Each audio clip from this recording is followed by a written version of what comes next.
Ordinance Committee meeting for March 10th, 2026 at 6 p.m. Members of the council present, administration on the stomach, Law Director Kramer, Women Director Mr. David, and Engineer Mr. Sluch. There are 3 items on the agenda tonight. The first one is a discussion regarding Ordinance 351.13. Storage of unlicensed and/or inoperable motor vehicles prohibited, and I refer council to an email that the chief sent out dated March 4th, and it was a conversation that he and Mr. Simic and I had prior to that regarding a resident that was going through the city and notifying the police of violators of that particular ordinance, and when that happened, the police department really worked with that resident, handled things, no problem. But there was one in particular where there was an ongoing difficulty locating the owner of a violator, a vehicle that was in violation of the ordinance. Since then, as you see in that email, he said, the chief said that he was able to confirm that the resident in question is in a long-term care facility for nearly a year, and now that he knows the location, they're now working in contact, and think that a resolution is actually on the way, if it's not already been handled. So the point of that bringing up for the sake of the resident that brought it forward to the police chief, and bringing it forward to everyone else. I don't think the police chief wants to do anything to that ordinance, but I thought I'd bring it forward to see if there's anyone from council reading what we read from the emails, if anyone wants to present changes, or do we think that this ordinance is okay? Mr. Myers, and this would sound like their own ordinance committee, but you guys would go for everything. Well, the chief's not going. Yeah. Anyone else from council? No. Yeah. Mr. Mayor, Auditor, you can already. Yeah, I think if we needed some flexibility to move it to the city hall property, we probably could find that flexibility for a short period of time and accommodate the hardship. So if we had to be creative, maybe we could find one without any real burden on the city. But it's not like we got it. Well, then I'll pull the trigger. It's okay to if we just remove that from the agenda next time. You good? Yes. Sounds pretty okay. All right, great. Thank you. Moving on to item number 2. This will be Mr. Mann, discussion regarding proposed rental inspection program and nuisance ticket program. So, Mr. Mann, if you'd like to take away, you have a couple of emails that are printed out. First, sorry I'm not as prepared as most people. First time I've done this in a long time. But the first thing I want to talk about is we're going to call it a nuisance ticket. It's really, Mr. Kramer, I'm sure chime in on all this, but a civil matter. What we're trying to do is maybe instead of going to take people to court, which we don't really, but if we have a lot of people out there with boats in the yard, or say just garbage everywhere, constant problems with it. The idea behind this I got from Cleveland actually. They started it about 2 years ago. And what they do, because they found taking people to court sometimes, they don't show up or finding the owner or what have you, it doesn't work. So what this hopefully would do is that we could give them a letter saying, like normal, 5-10 days to do this, do that. And they don't do it. Now what do I do? So this hopefully may be a solution we can come up with that we can work with. So what I propose is that we first have to identify the problems with the inspectors, and they would decide whether everything is warranted to have a nuisance ticket penalty sent out to that address. We to send one to the property owner, which sometimes the property owner lives in a different address. And we find this through our GIS system. And, so we would send one to the actual property address, and then GIS system address that they have there.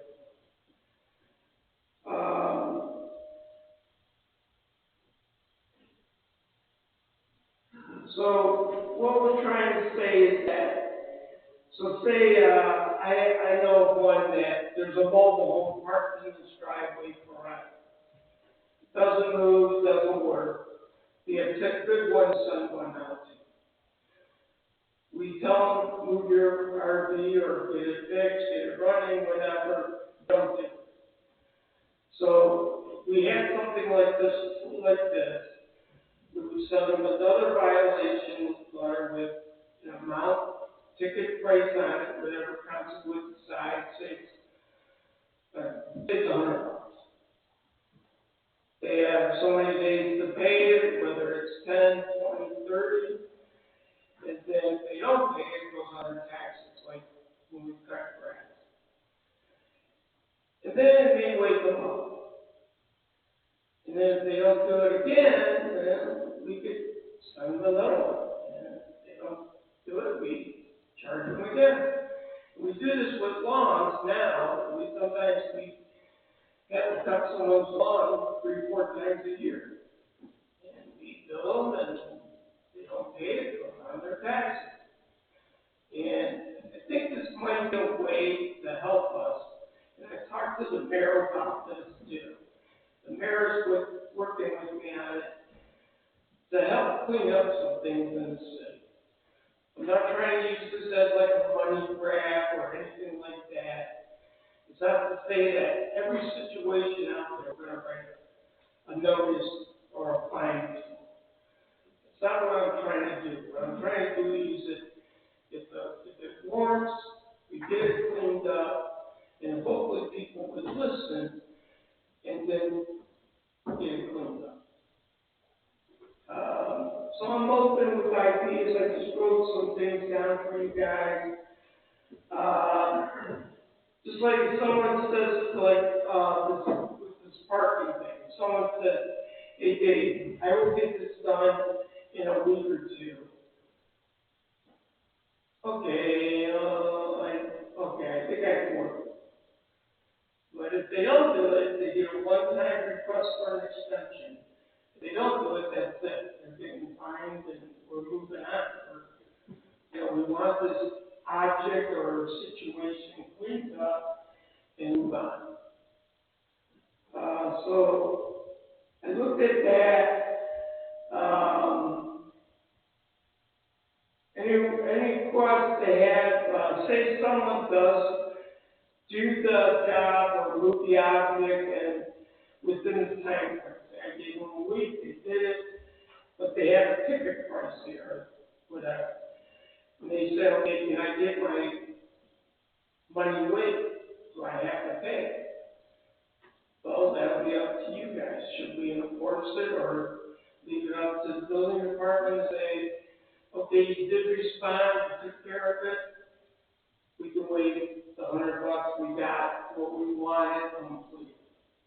Now, we do a one-way show to residents also that we're not just trying to get money from you, we are trying to get the problems cleaned up. So we could wait. And these are just ideas that I'm throwing out there. I talked with the mayor. The council feels differently or they want, something different, that's up to you. But I'm just trying to get maybe somewhat of a solution to get some things done. That's all.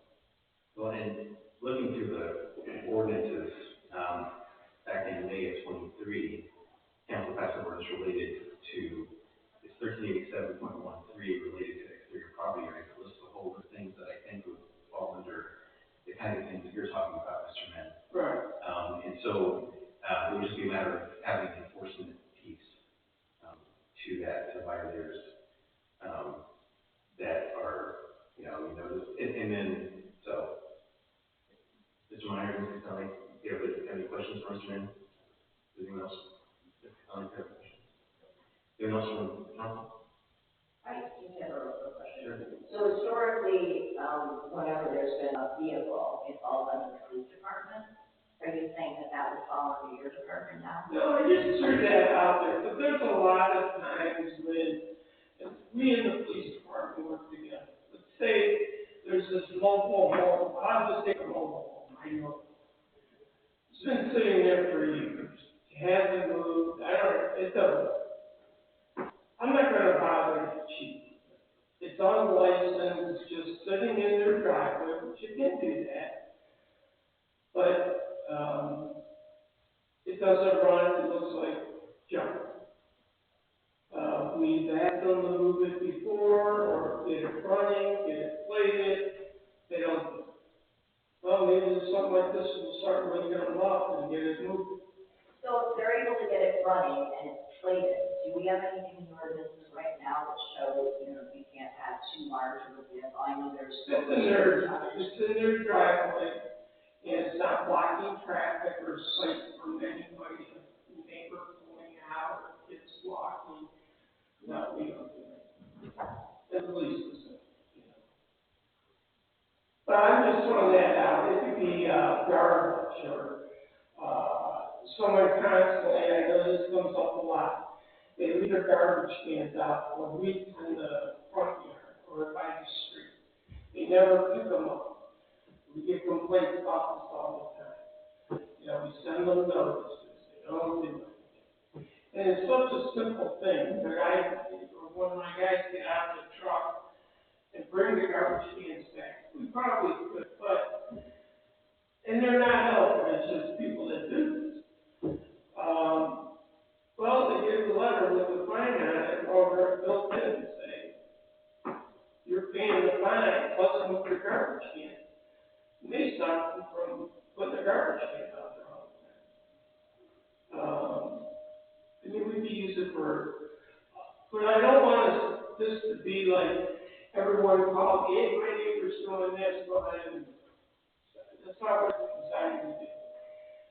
We would look at it like anything. First, we'd send them notice, regular notice, to give them just to move. Again, if they don't move that, what are we going to do, right? We run out of options.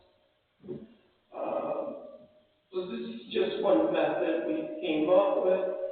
I think it would be worth taking a look at it.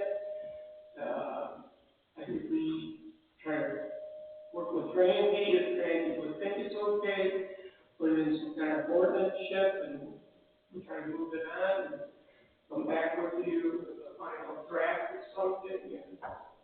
But if you have comments or anything, let me know. It's just something I'm putting together. Like I said, I found Cleveland does it. And like they said, they try to take people to court. A lot of times they don't show up. Then I'm left with a court case that we're going to pay for because the city has to pay for it. Because someone has to solve that case eventually. So this is essentially the nuisance abatement law that we're talking about. Pretty much, yeah. It's just kind of my idea spin on it or what to do.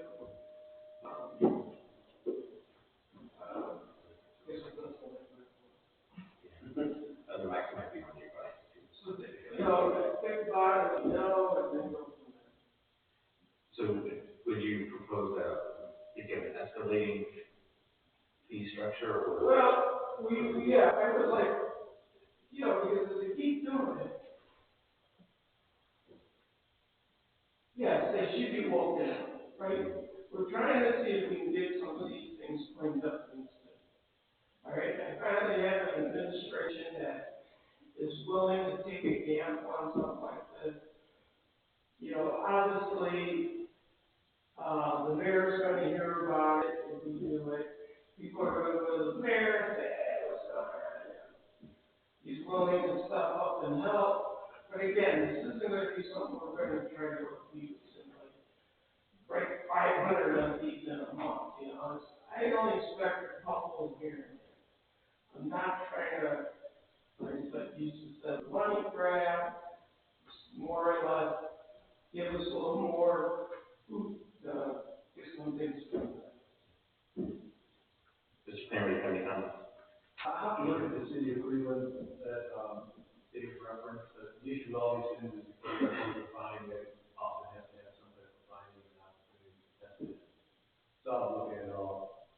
Well, I know think Dave that, hasn't, yeah, I mean, Dave hasn't put anything you can do, I think at the same time, we'll all know whether this is changing anything, but I'll certainly look. so, the appeal process with Yeah, we just got to. that funny lawyer over there. Yeah, I'll take a look at it. I think Dave had that one of the things in his proposal, so. I'll But take a look at it. an appeal process would be, they would come to me and say, you know, hey, look, here's what my situation is, blah, blah, blah, can you work with me? Yes, we're gonna be open to people. But again, it's the tool of getting things done. And then if they don't like my decision, they could go to the board of zoning, which is our next step. But they're gonna pay for the application and everything to the board of zoning. I'm not trying to make it difficult, but the city can't keep just spending money and not getting results either. So do you feel comfortable, like, action for legislation at this time on this particular issue? If it's something you guys are interested in, I'll start with Davis out of the city of Cleveland and see what they have, and if it looks like it's good, maybe there'll be some stuff right out of it, and maybe we'll based on there. And we'll look at Mr. Ryan. I'd like to see a fee structure before we move it forward. Okay. But you guys can come up with an idea too. I mean, I'd like to see if they can give us like a framework or something that you're. You know, you want $100, and the second one $150, and 200, or, I'm sorry, 200, Give them 250. maximum amount too. Yeah. But we're not. Right. Pay back, this is great, take it to us. And then adding interest onto it, yeah. Yeah, Right, I want to start at like $500 right away, you know what I mean? I just- right. But it's gotta be a little bit, the way people. And then also too, you mentioned garbage cans. The city of Cleveland actually gives residents until sundown of garbage day to remove their cans. And then they actually go around and they have your camera and they take a picture of your garbage cans.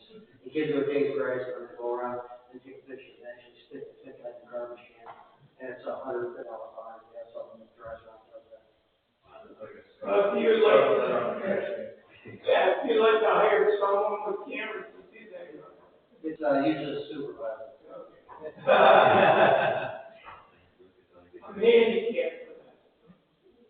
I can't hold a camera. But no, I mean, again, it's just a start. And I want everyone to understand this system. I'll draft something up and, I'll do the fee structure. Okay. Then we can amend it if need be at that point. Are you comfortable with that, Mr. Ryan? Yeah, certainly. Okay. Okay. Yeah, we'll do that. Okay, so go ahead and continue on with the rental side of things. Okay, so on the rental side, which is a whole new thing, this has been talked about before with different organizations or mayors and that. And the last time we attempted this, I know Mr. Myers was somewhat part of it. I mean, it kind of was a disaster. So what I would like to try to do, talking with the mayor, they're approaching it maybe in a different manner of just doing exteriors of the home, the yard, the garage. That's what everyone sees. Again, we're trying to approach it to get things cleaned up. I know we all live differently within our house. It's your kingdom. I want to get in that part, but I want to get into the part where the neighbors see, we see, and again, this is another thing to help clean up things.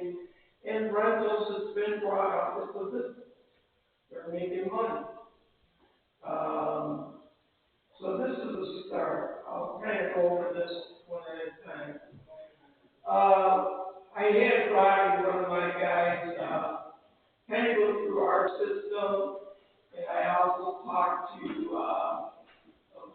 Ken, Dave Ratchie with Lake County Planning Commission. We came up between between 800 and possibly 1,500 homes out there right now. I would think there might be more. But we're thinking with our system we have right now, we could be around 800, and Dave feels the same way with planning commission. How do we find rentals? I'll just go through it again. How do we find rentals? We find them through when we send out violation letters or cracks, garbage, names, the addresses aren't matching up. Through building permits, the Lake County GIS system. We have put together our own list through our system and through the Lake County Planning Commission. These are just ways that we have found people, you know. We send a grant violation out, the owner lives in New York or something like that. I guess that's a road. So we just send a letter, okay, your house is in deed of rental property or something, you know, here's what you guys do. And, at first, this program is gonna be, it's not gonna be, again, 800 people coming through the door. It takes a couple of years for it to get going, get it out there. I'm looking possibly with a 2-year program. So if you do it today, you would have to do it for 2 more years. This is pretty much typical around the area. Some do it every year. I think right now that would be a challenge with staffing and everything. It would be a challenge to do it every year. The biggest problem is once you do an inspection, is doing the inspections. The hard part is following up. You know, you get busy with permits, you get busy with this, you get busy with that. Then it's hard to come back and catch up. That's the hard part. But doing the inspection is typically the easy part.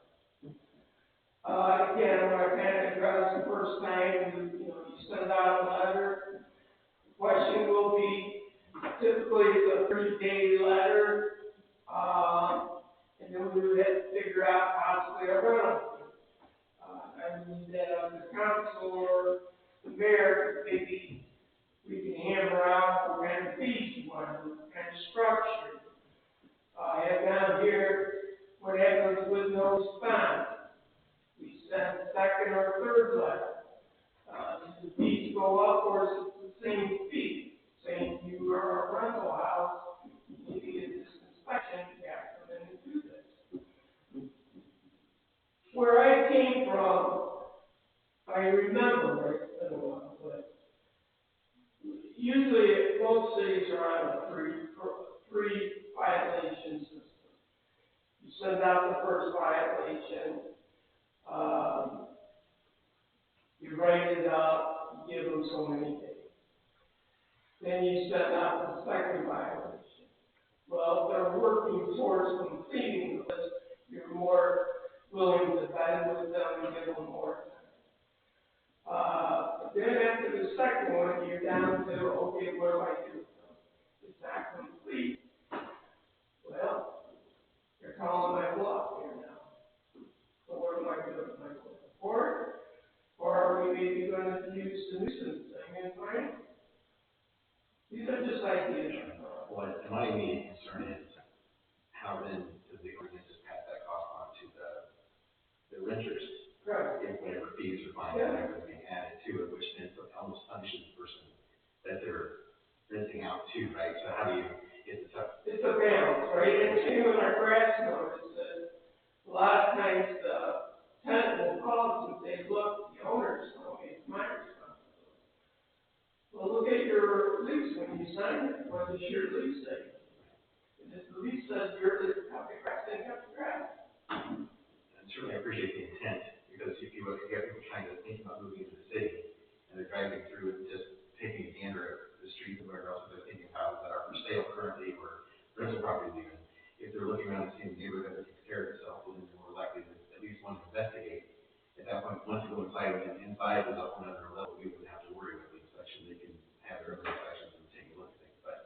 least from the outside, it seems reasonable to have some type of program in place. Willowwood has a program, Nutter has a program. I don't believe Willoughby does. And again, this is, something that's discussed with the mayor, and, this is gonna probably take more time to figure out, even if you wanna do it, you may not even wanna fix it. These are just some ideas, again, we're coming up with. Things we look at. We look at, say, starting from the top down, you look at the roof, you look at the gutters, the siding, make sure it doesn't need scraping and painting, and again, there will be a judgment call for that. Saying everyone has to run out and paint their house. But, windows busting out, windows with cardboard out. Then you can go back to the garage, do the same thing with the accessory building. Make sure they're not falling down. We can look at driveway concrete if you want. We can look at all the sidewalks. You can tweak it only to the house or the garage. We can look at the landscaping, as far as bushes way overgrown and different things. So it could be different ideas what we can do, if anything.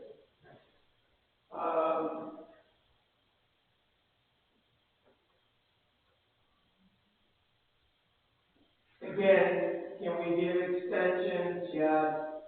We always want to work with people. We're not saying, once you get that notice, that's it. If you notify us and say, hey, look, I need more time. I need 2 months. Okay. But if you're progressing, that's fine. But if you stop, then you're not doing anything. We got to push you along. It's a challenge, and a lot of people will not like it. But again, other cities around here are doing it. I think it's time that something we should look at. And again, it's not going to be last time we were going to go inside, outside. It's just for the outside. We're just trying to make the appearance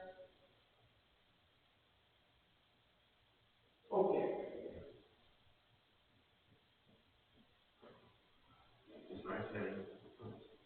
A couple questions for you. Do you envision with this, you're saying 800 and 1,500 rental properties? I've heard that's closer to 2,000. But do you envision having to add additional personnel at some point? Or do this? Yes, you have. I think you probably would. Once you get going, it usually takes a year or so for it to really kick in. But once it would kick in, you would definitely need, I would say, 2 people. You probably need an inspector and maybe a part-time secretary or someone. Of course, you would need a little more equipment, computers or stuff like that. But that would all eventually get paid for through the program. But yeah, you always want to say about a quarter of your city is probably rentals. But these are numbers we think we know of, but yes, maybe 2,000, maybe 3,000. Right. Since you don't have any actual program. No, we don't have any actual. Yeah. But these are what 800 would be, say, comfortable. No, I mean, the costs are obviously something we can discuss, and then, Right. Cost for, again, I know there's cost for inspection. You mentioned biannual inspection, correct? Yeah. I just think every year, especially if you have a lot of numbers, you're never going to get back. Right. That's all you can deal with. And I almost would say, you get almost like what we do with our CUPs, where you can stagger it if you want to. So the initial one, do initial one after a year, but then it's every 3 after that, or do something, whatever you're comfortable doing with it, so that's not. Right. But the problem with that, of course, is staggered per property, so how do you keep track of properties and everything too, that would needs some extra Other members of the council? Yes. Okay, so if I'm understanding, after first notice with no response, second and third letter would go out, fees would go up. If they still don't pay the fees, would you abate those? Well, let's do it two ways. So the very first notice for you to get a rental, you had a rental property or something. You and Norm send you out a second notice saying you need to get a rental inspection. Right. And then the third, what do we do after the third one? Right. And you don't respond at all? Correct. Then what do we do with that address or that? Well, that was gonna lead me to my second question, are you tying an occupancy permit to it? Well, they won't get an occupancy permit per se, but if they had all their violations fixed, we would come up with something. So 2 years later, they got their occupancy permit, 2 years later, they've not responded to the next time that they're supposed to be done, can you pull the occupancy permit? I'm not doing an occupancy permit per se, because we're not going on the inside. Again, we're trying to make the outside better. So if you guys want to look at an occupancy, then that's a whole different ball. Just simply how can we I think, just kind of brings like, can we pull the visitor's permit? Correct, I just wanted to give feet to it, so. We could, I mean, that's sure. The occupancy permit doesn't have to include anything on the inside, it's just saying, you paid this amount, we know you're a rental, you've done what you needed. Yeah. Here's your occupancy permit. 2 years from now, if you haven't done anything, only we're gonna pull your occupancy permit, because you obviously were. And then therefore, you really can't run a business if you're not allowing somebody else to come in. But again, at that point, you are going to take all these people to court, because that's the only alternative you have. It's because you pulled a permit, which I agree with you, that's fine. But you have to figure out what you're going to do with them when you come to that. That's what you got to decide. And do you really want to start pulling people's permits? Do you want to start getting people to court? Like some things to think about. But we also do occupancy permits for businesses, right? Right. And if this is considered a business, then I don't think it should be any different. That's fine. Just remember with the homes, if you start getting 800, 1,000 homes, it may seem easy to keep track of, but it gets difficult. It does for years, it gets difficult.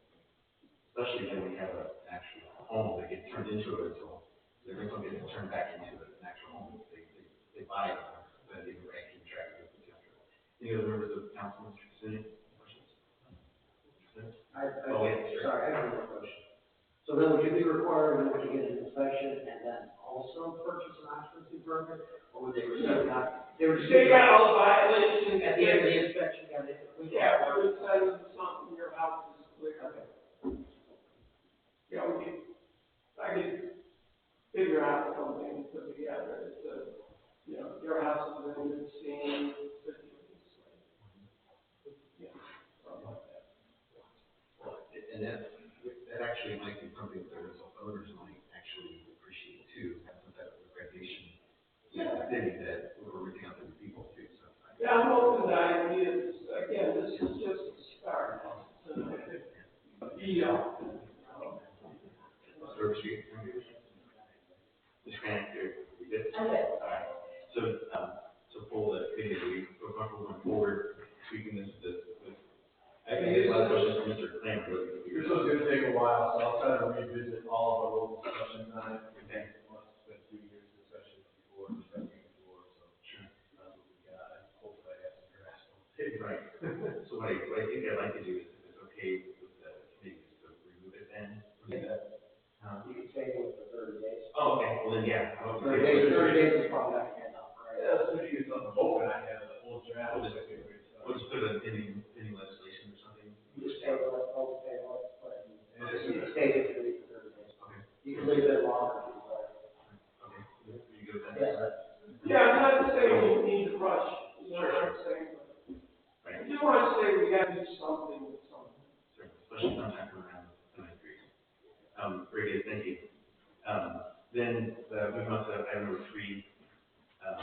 session to consider amending, ordinance 155.29, retirement age for safety officers. I refer you, the committee back to, council back to the email that Chief Warner sent out, regarding this.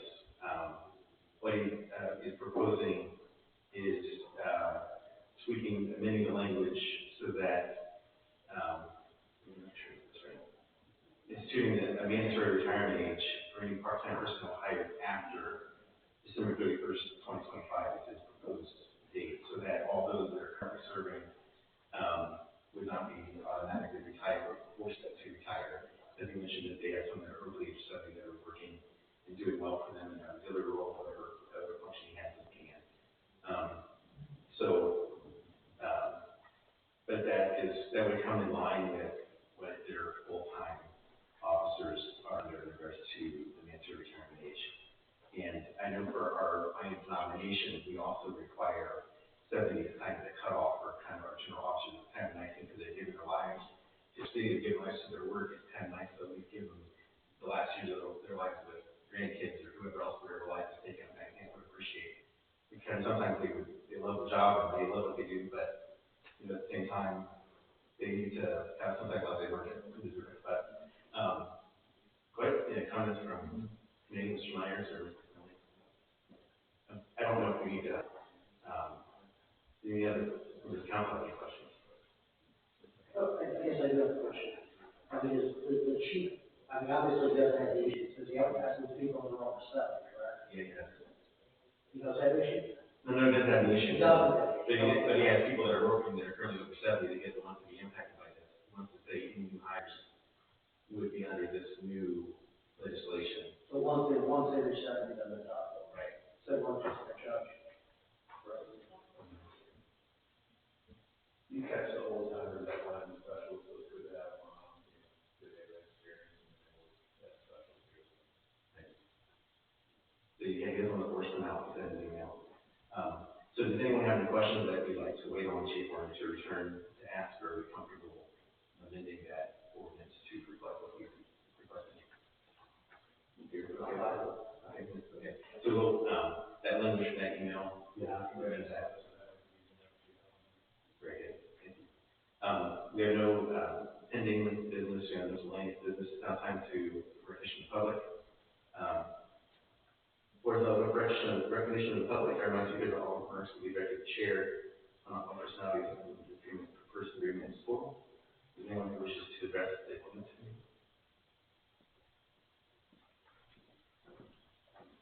Seeing none, this committee meeting is adjourned at 6:39 p.m.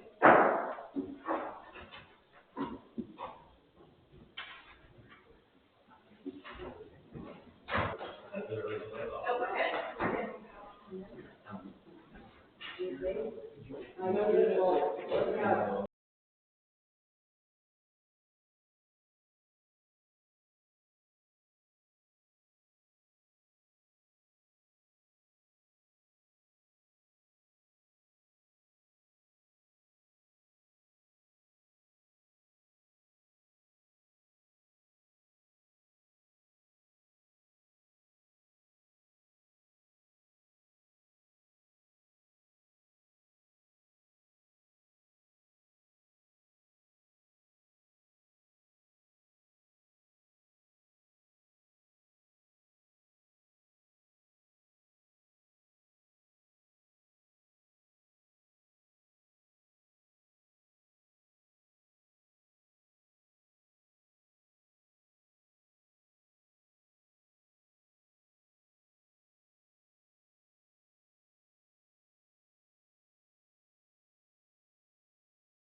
I'm calling the council as a whole committee meeting for March 10th, 2026 to order at 7 p.m. In attendance from council is everybody, and from the administration, everyone is present with the exception of Fire Chief Mike Gabati and Police Chief Michael Warner. If there's anyone recording this meeting as a courtesy to the public, would you please identify yourselves so that fellow attendees know that they are being recorded? Seeing none, the city of Eastlake is recording this meeting. Under legislation proposed 031001, a resolution authorizing and directing the mayor and director of finance to accept an energized community grant from MOPEC in the total amount of $42,114 and declaring an emergency. Thank you. Because we are an OPEC community, we are able to get this grant. It is to be used for energy savings or efficiency purposes. We must ask permission before we spend it, is to make sure that it qualifies. But we are awarded this $42,114,000 to spend. Thank you. Any questions? None. Legislation 031002, a resolution authorizing and directing the mayor and director of finance to award the purchase of one domestic hot water boiler and two 500-gallon hot water storage tanks, relief valves, and thermal expansion tank, as well as install to invent mechanical, the lowest and best and most responsible bidder for work at the Captain's Stadium for a total of $68,626 and declaring an emergency. Mayor, should that? I know, Councilman Overstreet also knows about this. We have these hot water tanks and storage units that are past its useful life. Should they go, it would take us a few weeks to be able to put them in and get the water back into the stadium, and you don't want that to happen while they're in the middle of a home series, because that would mean that nobody was playing ball. And since it's past its useful life, and we were able to get quotes and thought maybe we should put it in before the season starts. And certainly, if Nick wants to, the mayor or Councilman Overstreet wants to step in, because they're all a lot more knowledgeable. I just know that it's way past its useful life, and we will be without hot water, and they will not play if that's the case. They're actually in the clubhouse, which is the reason they have to shut down. Thank you. Any questions? Seeing none, moving on to legislation 031003, an ordinance authorizing the issuance of a conditional use permit to add a pickup window on the east side wall for Team Pizza, doing business as Domino's, located at 34298 Pine Street, Eastlake, Ohio, 44095, and declaring an emergency. Yes, they went to the planning commission a couple weeks back. We have Domino's going into, most people remember it as the old Payless shoe store building, and they want to put up a pickup window only on the east side of the building. Went through planning, they asked a lot of questions, and it was approved through the planning commission. Now it's on to you guys. We looked at, someone did bring up, there was a law being floated out there by the state of Ohio on pickup windows, and even if this law passed, there would be interference with this pickup window. It's basically you have to have like an escape route or enough room so you can get out if someone who's having a problem behind you or something. And at this point, there's enough room, but we will definitely keep that in mind in the future if we have restaurants or whatever coming in. Any questions? Seeing none, there's no legislation pending, and under miscellaneous, we have 022401, an ordinance to reappropriate for the expenses of the city of Eastlake, State of Ohio, for the period beginning January 1st, 2026, and ending December 31st, 2026, and declaring an emergency. this one's on second reading. Mr. Dell or Mr. Katsounis, do you have anything to add to that one? Well, we did discuss the Port Authority, with the city budgets for the Port Authority, and we received a note from Nick Ward, the treasurer of the Port Authority. Says he points out that the fees and things that they get from like the kayak rental and stuff,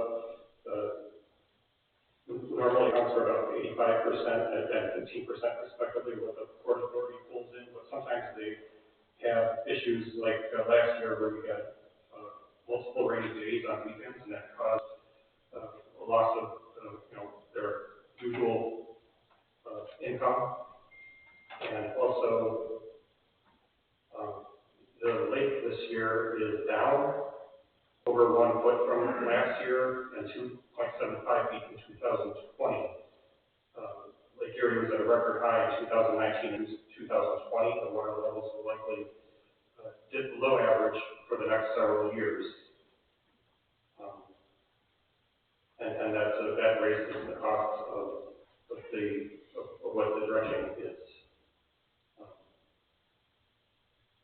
Besides the economic value that voters bring to the city, by being able to navigate the river, the Port Authority dredging of the river also plays a major factor in flood control. There's a 300 feet area where the river splits by West Island. Due to this split, the flow of the water slows down. This slower flow can't hold sediment, and the sediment is dropped.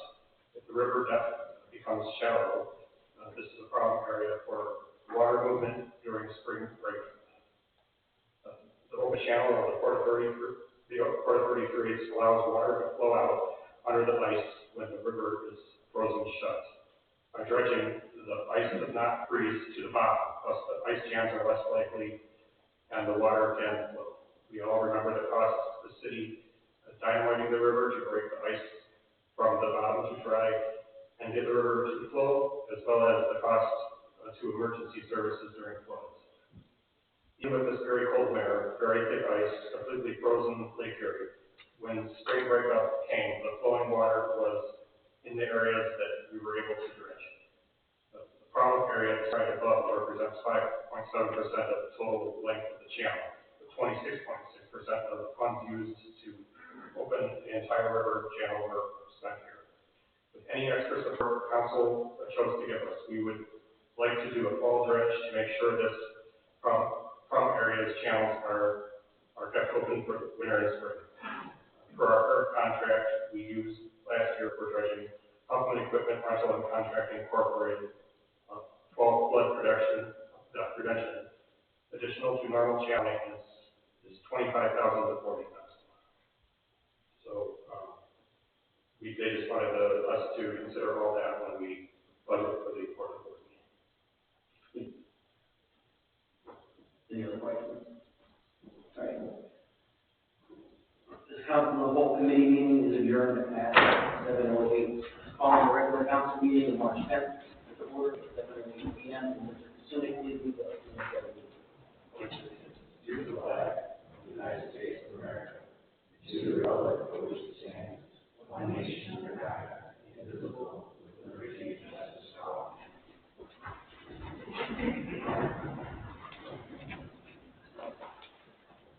Will the clerk please call the roll? Mr. Katsounis. Here. Mr. Gully. Here. Mr. Kraniak. Here. Mr. Overstreet. Here. Mr. Tomlin. Here. Mr. Myers. Here. Mr. Evans. Here. Is there a motion to approve the agenda for the regular council meeting March 10th, 2026? So moved. Is there a second? Second. Will the clerk please call the roll? Ms. Kraniak. Yes. Mr. Katsounis. Yes. Mr. Gully. Yes. Mr. Overstreet. Yes. Mrs. Tomlin. Yes. Mr. Myers. Yes. Mr. Evans. Yes. Motion carried. Agenda is approved. Is there a motion to approve the minutes from the regular council meeting of February 24th, 2026? So moved. Is there a second? Second. Will the clerk please call the roll? Mr. Gully. Yes. Ms. Kraniak. Yes. Mr. Katsounis. Yes. Mr. Overstreet. Yes. Mrs. Tomlin. Yes. Mr. Myers. Yes. Mr. Tomlin. Yes. Motion carried. Minutes approved. Is Is there a motion to approve the minutes from the council as a whole committee meeting on February 24th, 2026? So moved. Is there a second? Second. Will the clerk please call the roll? Mr. Overstreet? Yes. Ms. Kreniak? Yes. Mr. Katsounis? Yes. Mr. Felling? Yes. Mr. Shellman? Yes. Mr. Myers? Yes. Mr. Senick? Yes, motion carries, minutes approved. The next scheduled council as a whole committee meeting is scheduled for Tuesday, March 24th at 7 p.m. with the regular council meeting immediately following the adjournment of the council as a whole committee meeting. Mr. Myers, there was a WPCC meeting? Yes, there was. Thank you, Mr. President. I have a copy of the executive summary for the WPCC meeting. Anybody on council would like a copy? I'll just touch on a few of the major points. The budget for 2026 is $4,670,997, and that is less than $1,000 higher than it was in 2025. They do a really good job of keeping it on expenses. Couple other things with the budget. In 2026, they said the debt service is going to be $705,000, and the principal on the debt is $8.8 million. They're expecting an addition to WPCC debt in 2027 from Lakeshore East, the EQ Basin project, 1 and 2, at $1.6 million and $11.6 million. So something to consider. And I have a couple other things. The East Island Equalization Basin, right now they're saying it should be completed by November 30th. And then the other main thing they brought up, and if I get this wrong, this committee should help.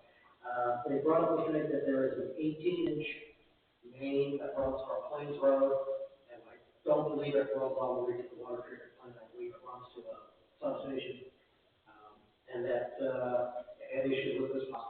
Basically, they've had some breaks in the past, and they're concerned that it could fail completely in the future. They're going to keep patching it, so to speak, as they go along, hopefully not have to replace it. But just so you're aware, if they do have to replace it, I believe the second cost was $8 to $10 million. I don't think it was that much. Oh, 6 to 8 million, I think. I want to say it was in the 4 to 8. Was it? Okay, 4 to 8. And that's $8,000. That's not if we have to do it in the future, but just so you're aware of it. And that's like I said, that's the main thing. They had 20 points. They presented it. Everybody wants a copy. I got a copy for you. So, all right. Mr. Felling, any questions, or Mr.?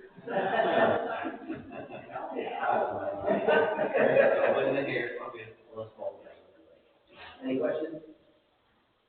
Seeing none, Mr. Felling, do you have the one? Yes, Mr. President, thank you. In the Ordinance Committee, we had previous to this meeting, we discussed a few items, a couple from Chief Warner. One is there was a sign, we don't need to do anything to it. Another one related to the retirement for safety officers that we're working on the installation proposed for that. And then also, Mr. Min proposed a nuisance ticket program for his property, as well as the very beginning stages of the potential rental inspection program. And we tabled that particular aspect for further discussion, and with that, no questions. Seeing none, there were no other committee meetings, and we'll move on to recognition of public. The floor is now open for recognition of public. I remind speakers that all remarks will be directed to the chair, will not involve personalities, and are limited to 3 minutes per person, 30 minutes total. We have one person to sign up to speak. Danny Evers Richards.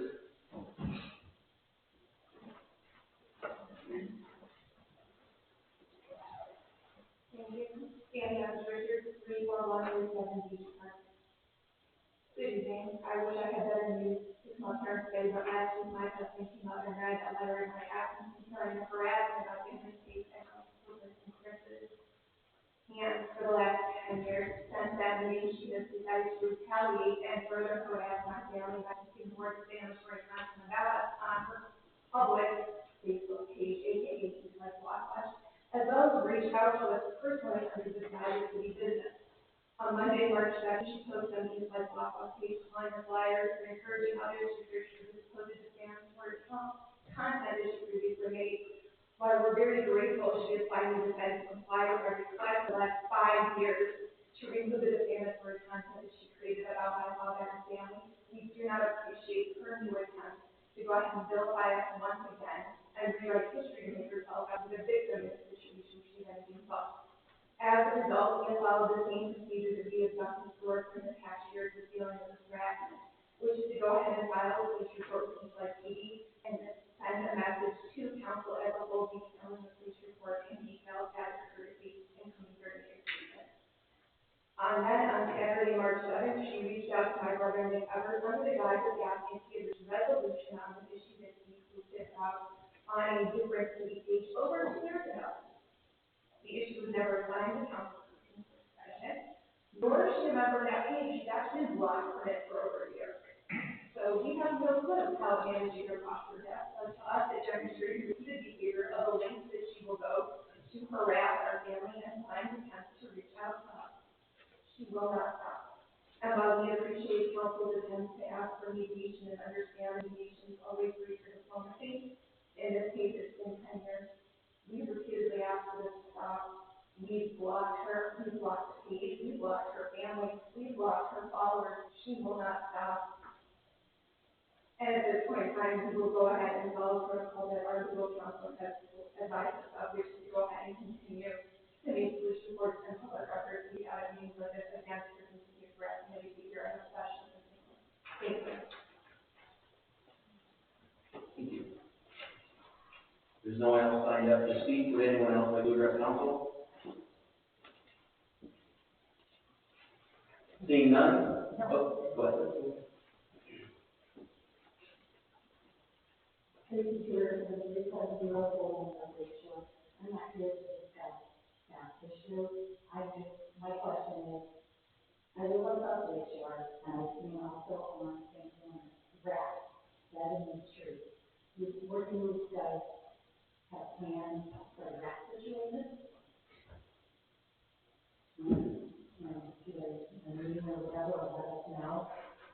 I think it's important that residents make sure that they reach out to their council person, when the mayor, so they know that they're seeing rats in certain areas. The problem I have is a lot of people will post on Facebook or social media that they're having a rat problem. The problem is those people aren't taking the proper channel and letting the administration or council know. So I know Mr. Costello addressed it a little bit during his campaign, but unless we could identify certain areas of the city that are hot spots, we're kind of bound to just giving the standard blanket advice when we come across it online, reach out to the health department. So I did reach out to her, she didn't share it, but I thought I would, because I saw her not too long ago in St. Lawrence.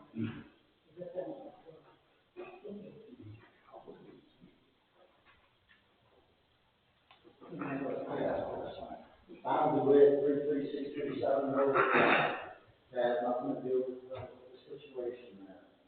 I came in a year ago complaining about the overly bright LED lights. It's been a year. Have you come up with anything to suppress that bright light that's blinding us? to my knowledge, no one else has complained about the light. Well, I called First Energy and they said a lot of people complain. And I was sent by Joe Sackett to Whitworth. He told me to call First Energy. They told me to tell my mayors that they're supposed to call First Energy when we complain to them. They're not supposed to tell us to call First Energy. So that's been a year. Nothing's been brought up by anybody. It's a real problem. You can do the research just by Googling it. How we were at this week. Jeez. Thank you. Would anyone else like to address council? Seeing none, we'll move on to legislation proposed. Will the clerk please read legislation number 031001?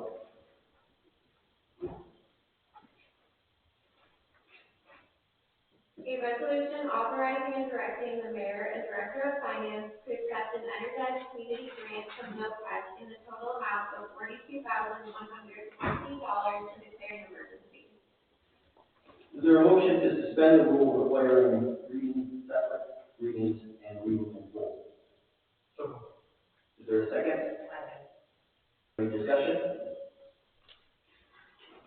Will the clerk please call the roll? Mr. Katsounis? Yes. Mrs. Stelman? Yes. Mr. Gully? Yes. Mrs. Kranek? Yes. Mr. Overstreet? Yes. Mr. Meyer? Yes. Mr. Sonic? Yes. Is there a motion to adopt? I move to adopt. Is there a second? Will the clerk please call the roll? Mr. Katsounis? Yes. Mrs. Stelman? Yes. Mr. Gully? Yes. Ms. Kranek? Yes. Mr. Overstreet? Yes. Mr. Meyer? Yes. Mr. Sonic? Yes. Motion carried, legislation is adopted. Will the clerk please read legislation number 031002?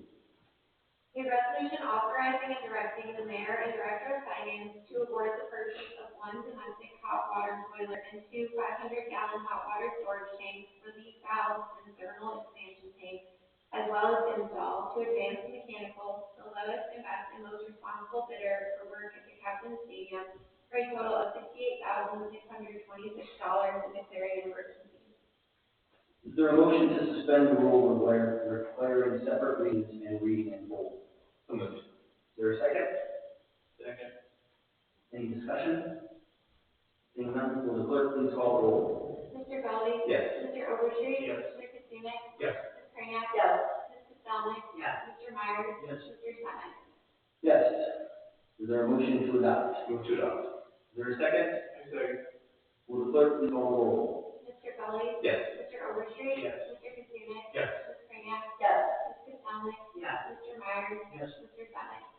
Yes. Motion carried, legislation is adopted. Will the clerk please read legislation number 031003? An ordinance authorizing the issuance of a conditional use permit at a pickup window on the east side wall of Team Pizza doing business as Down Nose, located at 34298 Vine Street, Eastlake, Ohio, 44095, and declaring an emergency. Is there a motion to suspend the rule requiring separate readings and reading in full? So moved. Is there a second? Second. Any discussion? Seeing none, will the clerk please call the roll? Mr. Meyer? Yes. Mr. Overstreet? Yes. Mr. Katsounis? Yes. Mr. Gully? Yes. Ms. Kranek? Yes. Mrs. Stelman? Yes. Mr. Sonic? Yes. Is there a motion to adopt? Move to adopt. Is there a second? Second. Will the clerk please call the roll? Mr. Meyer? Yes. Mr. Overstreet? Yes. Mr. Katsounis? Yes. Mr. Gully? Yes. Ms. Kranek? Yes. Mrs. Stelman? Yes. Mr. Sonic? Yes. Motion carried, legislation is adopted. Under legislation pending, will the clerk please read legislation 022401? This item was on first reading on 2/24/26. An ordinance to reappropriate for the expenses of the city of Eastlake, state of Ohio, for the period being January 1st, 2026, and ending December 31st, 2026, and declaring an emergency. There's no unfinished business, there's no new business. We'll move on to administrative reports. First report is our Mayor Safety Director, Kevin Stein. Thank you, Mr. President. Just a quick reminder, and Brian can expand on it during his report if he feels he needs to, but starting on the 16th of March, Route 91 bridges will be closed in both directions from 8 p.m. at night till 6 a.m. in the morning for 2 weeks. The safety forces will still have access to pass. Also, the Lakeshore Bridge project will start on 3/18 of 26. The EQ Basin Phase 1 will start at the end of March. And a reminder, our 440 marketing continues to work on our website upgrades. Please get any requests in to Judy so she can pass those along. It's still about 6 to 8 weeks out for the total redo. And a reminder again, the Lake County Captains start their home season 3 weeks from Thursday.